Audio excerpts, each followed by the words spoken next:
CWC द्वारा मंगलवार को कई मामलों का निपटारा किया गया, जिसके तहत रेस्क्यू किए गए कई बच्चों को उनके परिजनों को सौंपा गया और कुछ मामलों में काउंसलिंग भी की गई। इस संबंध में जानकारी देते हुए सीडब्ल्यूसी के अध्यक्ष उत्तम मुखर्जी ने बताया कि कुल 4 मामलों का समाधान किया गया है।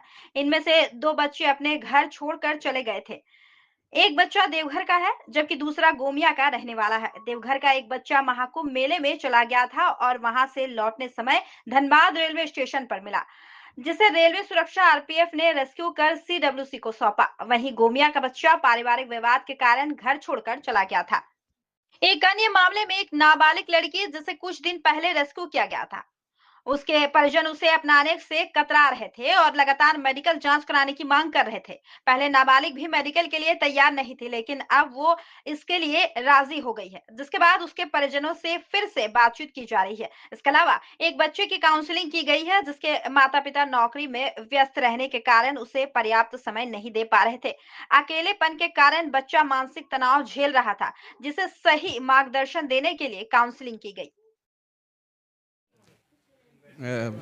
कल और आज मिलाकर सीडब्ल्यूसी में अक्सर जो सीएनसीपी बच्चे रहते हैं वो प्रस्तुत होते हैं। आज प्रायोजन के जो संदर्भित बच्चे हैं उनकी उपस्थिति की तिथि आज निर्धारित की गई है। आज मंगलवार है। हमारे दोनों महिला सदस्य प्रायोजन के लिए उनको सुन रहे हैं।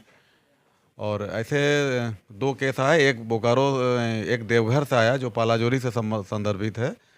बच्चा जो है क्लास 9 में स्कूल में पढ़ता है और घर में सख्ती बरती गई। मोबाइल को लेकर वो बहुत ज़्यादा एडिक्ट हो गया था। उसका एम्स देवघर में भी दिखाया गया था।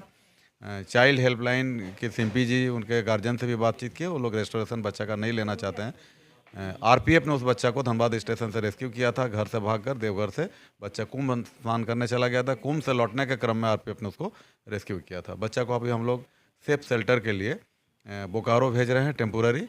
इसके बाद उसका सोशल इन्वेस्टिगेशन होने के पश्चात परिवार को सुपुर्द किया जाएगा। देवघर के बच्चे का है।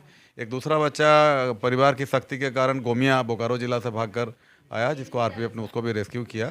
उसको भी हम लोग बोकारो सहयोग विलेज आवासित के लिए भेज रहे थे, लेकिन वहाँ के मुखिया से बातचीत होने के बाद और सीडब्ल्यूसी बोकारो चेयरपर्सन से बातचीत होने के बाद हम लोग थोड़ा आउट ऑफ वे उसका हम लोग उसको बिना एफआईआर का टेम्पोररी रेस्टोरेशन दे रहे हैं।